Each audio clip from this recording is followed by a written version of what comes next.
Hendrick at the top of the class while RCR is in danger of flunking out. Let's give every NASCAR Cup Series team their first quarter grade.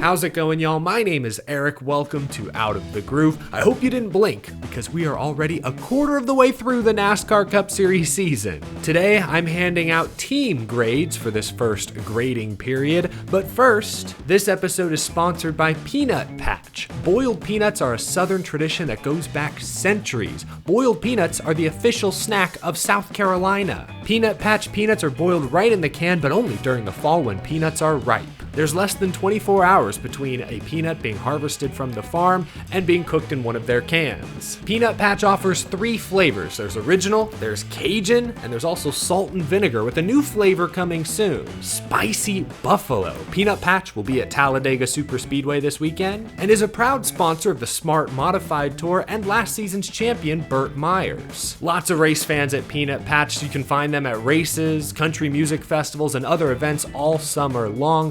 Follow along on social media. Their Facebook and Instagram links are down in the description below. You can also check out their website, peanutpatch.com. Find out when Peanut Patch is coming to you. You can get some free peanuts, some free gear, some awesome stuff. Thanks to Peanut Patch for sponsoring the show. Before we get started, I want to give a quick shout out to my buddy, the Iceberg. Yesterday, he gave his own driver grades for the first 9 races of the season. So be sure to check that video out once we're done here. We text each other back and forth almost every single day, yet somehow our upload schedules did not line up this week. An unfortunate coincidence, but now you have 2 videos you can watch. You can compare grades, see whose you agree with most. Mine's a little different this time around. I'm not handing out driver grades, I'm handing out team grades. I've been doing this for many years now. As you know, I grade on a curve. Every team has slightly different expectations, a different agenda, so I do curve my grades accordingly. Let's start with Chevrolet. Hendrick Motorsports is top of the class, A+.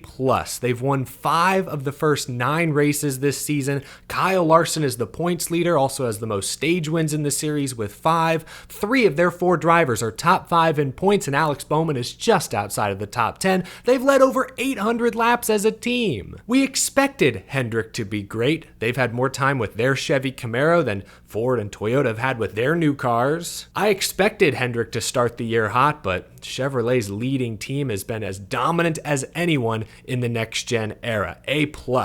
Unfortunately, at the complete opposite end of the spectrum is Richard Childress Racing. If the playoffs began today, both Austin Dillon and Kyle Busch would miss out. It has been a chaotic start to the season at RCR. Kyle Busch's pit crew underwent many changes the first few weeks. Austin Dillon's already on his 2nd crew chief of the year, but things seem to be turning around. Both Dillon and Kyle Busch scored top 10s last weekend at Texas, and maybe the number 8 pit crew has finally found a rhythm. Bozy Tatarovich, writing for Racing America this last week, ranked the number 8 pit crew as having the 6th fastest median 4-tire pit stop time at Texas. So that's a good sign, trending a positive direction, but RCR gets an F for their start to the season. Trackhouse is about where I thought they'd be. Ross Chastain is 11th in points. Daniel Suarez is 18th, but he does have that win at Atlanta in his back pocket. This team is still a walking highlight reel. 2 years ago it was the Hail Melon. Last year it was Shane Van Gisbergen at Chicago. Now Daniel Suarez winning that 3-wide photo finish. And I'm very impressed with Ross Chastain's maturity. He only has 1 DNF so far this year, and it was Texas this past weekend where you could argue he got wrecked on the last lap while running 2nd. Trackhouse is not as fast as Hendrick Motorsports, but they are one of only 3 teams to earn a Cup Series victory this season. That's worth something. I'll give Trackhouse a B+.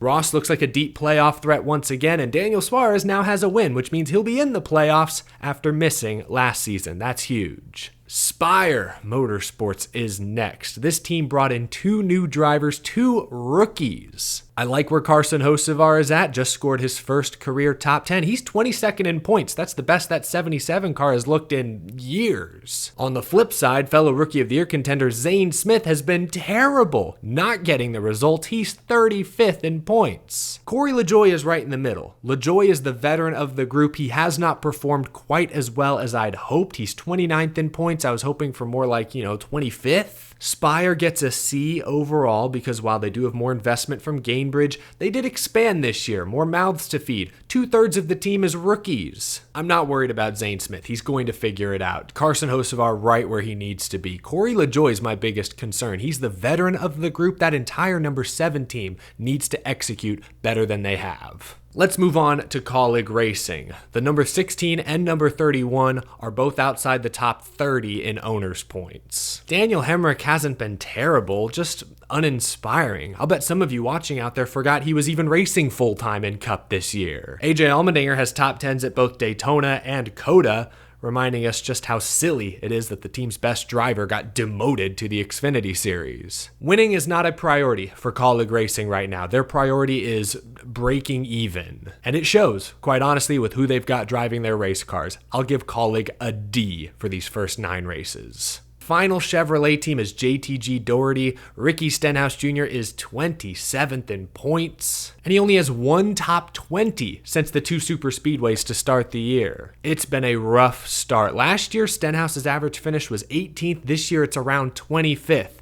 And it's concerning that Ricky Stenhouse, now in his 30s, is still losing his cool and wrecking himself out like he's a 20-year-old. This team was top 16 in points almost all last year. They've fallen off a cliff to start this season. I'm sorry, JTG Doherty gets an F. Our expectations were pretty low coming in, but goodness. Going to be looking for some extra credit opportunities here before long. Maybe summer school. Maybe then they'll hit their stride finally. Let's talk about the Blue Ovals. Let's move over to Ford. Stewart-Haas Racing. Hey, Chase Briscoe has come on strong lately. He's 12th in points. But the rest of the team, unfortunately, is well outside the top 20. Keep in mind, Gregson and Priest were hit with 35-point penalties. Otherwise, they'd be right around 20th, 21st. But still, those penalties did happen. That's a blemish on SHR's record. I'll give this team some credit. They've run well this year despite all the rumors, all the chatter, all the uncertainty. Will they still be with Ford after this year? Could they downsize, lose 1 or 2 of their charters? In the face of all that uncertainty, Chase Briscoe looks like a legit playoff contender. Noah Gragson, I think, has shown flashes this year. Priest has been inconsistent. Josh Berry is probably the biggest disappointment on this team so far this year.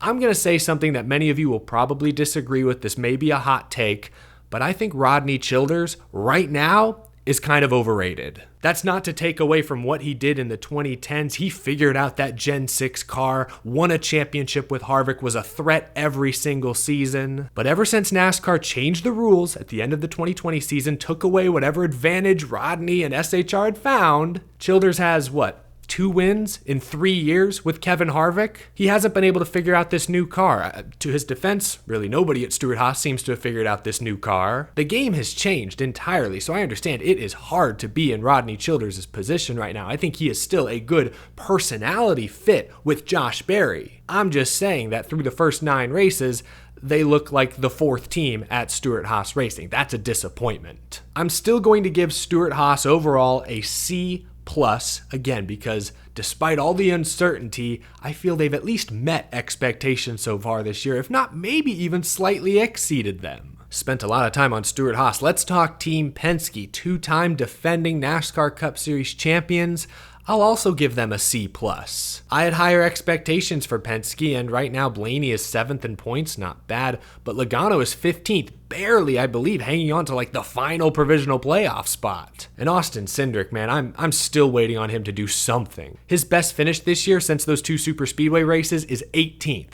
I'm sorry, that's terrible. There's still a lot to like about Blaney and Logano. Blaney's got 4 top 5s on the year. Logano has 4 straight finishes of 11th or better. Another team that may be trending in the right direction. Ford is only going to get smarter with this new car. I'm not panicked about Penske right now. They've come on strong late in the year, 2 years in a row. For now, I'll give them a C+. RFK Racing. Chris Buescher is 13th in points, not terrible. Brad Keselowski is just outside the provisional playoffs, but he does have 3 top 5s already, so something to be excited about if you're a Brad K fan. And Chris Buescher's been consistent lately, 6 straight top 15s. These guys just aren't leading laps. They don't look like race win threats like they did, especially the second half of last year. Again, it's early in the year. Once that notebook fills up more, I think both Brad and Buescher will be in the playoffs. Can they make it past the round of 8 this year? That's the real question. I'll go C+. Should I give another C+? No, we'll go B-. I'll give RFK a B+. Front Row Motorsports. They strengthened their alliance with Ford and with Penske since last season, but haven't looked noticeably better on track. But that may be about to change. Michael McDowell told me this past weekend that the team is finally starting to figure out all this new data they've been getting. I think we're just now starting to get to a pretty good place where everything's correlating and rolling good. And so that's going to be great for the future. I don't think we've seen all the fruit from it yet, just because it's still early, but I think we're getting to that place in the season where we will start to see it. After McDowell said that, remember, we saw him racing for the lead at Texas before he hit the bumps and crashed. Bad result, but good speed from Front Row this past weekend. Another team that may be trending the right direction. They're both top 25 in points. They're not falling super short of expectations, but considering their alliance with Penske, I expected a tiny bit more. I'll give this team a C for the first 9 races. And I'll give Rick Ware Racing a C+. Expectations, of course, are different for this team. Both of their cars are outside the top 30 in owners' points, though Justin Haley, I believe, would be top 30 if he hadn't been DQ'd at COTA. Both cars showed flashes at Bristol running inside the top 15. This isn't the same Rick Ware Racing from 4 years ago. Sure, they may often still be in the very back of the pack, but they've closed the gap. They're not getting lapped 5 times a race like they used to. They've caught the tail end of the field. Now the challenge is passing Colleague, passing Spire. I just don't know how they're going to take that next step with the resources they have. Final Ford team, I sometimes forget they exist these days, which is sad to say, but the Wood brothers. I gotta give them an F. I hate to be so harsh, but this team is 35th in owners' points. Harrison Burton has to be on the hot seat, right? He made a nice move at Texas on a restart to lead briefly. That was cool. Still wound up finishing terribly. In fact, Harrison Burton's best finish in the 7 races since Atlanta is 27th. His average finish is a career worst. His points position is a career worst. I hate to be so hard on him because I like Harrison, but this is the top level of stock car racing. If I was the Wood brothers, I'd be looking around for my next driver. Let's wrap things up with Toyota. Top dog at Toyota is Joe Gibbs Racing. I'll give them an A+. Hendrick Motorsports may have more wins, but Joe Gibbs Racing still has 3 victories of their own, and they've got all 4 of their cars inside the top 10 in points. And Joe Gibbs Racing is the only team with more than 1,000 laps led this year. Joe Gibbs Racing has to be thrilled with how quickly they've figured out this new Toyota Camry. It's a 2-horse race at the front of the grid. Hendrick, Gibbs, I don't really see that changing anytime soon. Maybe 2311 Racing will have something to say about that. I'll give them a B+. Both Tyler Reddick and Bubba Wallace are top 10 in the regular season points. Bubba Wallace notoriously starts slow, so this is especially exciting. Bubba Wallace is on pace to set career bests in top 5s, top 10s, average finish, while Tyler Reddick is also outperforming last season in nearly every statistical category, minus wins. Reddick has been arguably the fastest car at both traditional mile-and-a-half races this year. That's a great sign. Remember, he made it to the round of 8 last year, and this year in the round of 8, you've got Las Vegas and Homestead, Miami, 2 traditional mile-and-a-halfs. If they keep this speed up or get any faster, Tyler Reddick could be a serious championship 4 threat. B+ for 2311, the hang-up I have is the pit crews. They began developing their own pit crews last season, but they've still got work to do. I mean, Tyler Reddick coughed up a 6-second lead at Texas because of a bad pit stop. It's so hard to pass at some of these tracks, you can't afford to lose so many positions on pit road. My final grade to hand out goes to Legacy Motor Club, Toyota's newest team. Eric Jones is 19th in points, John Hunter Nemechek is 20th. On paper, that seems like they're right on schedule. Remember, this team was terrible last season. They joined Toyota, they've got some more support, still figuring some things out. Top 20 in points at this stage sounds pretty good. But right now, we're not seeing these guys run top 5 or top 10. I wouldn't expect them to win races just yet, but outside of Bristol, I don't think we've seen a legacy car run top 5 like at all this year. They get a B- to start the year because I know they want to contend now, but considering how terrible Legacy was last season, I think they should be pretty content with where they're at. They are on schedule, in my opinion. Hopefully they keep getting better, bubbling up the leaderboard. There you go. Grades have been passed out. This isn't your final grade. Of course, we're only 9 weeks into the NASCAR Cup Series season. Long way to go. But clearly, there are some teams that have more work to do than others. Let me know if you agree or disagree with any of my grades. I look forward to seeing the comments comments on this one should be pretty spicy. That'll do it for this episode, y'all. Leave a like if you enjoyed, subscribe if you're new to the channel, you love all things NASCAR. We talk NASCAR every single day, and a huge thank you to my Patreon supporters as well. Couldn't do this show without you. If you missed it, I was on the Kenny Wallace Show here on YouTube yesterday. It was an honor to get to sit down with the man himself.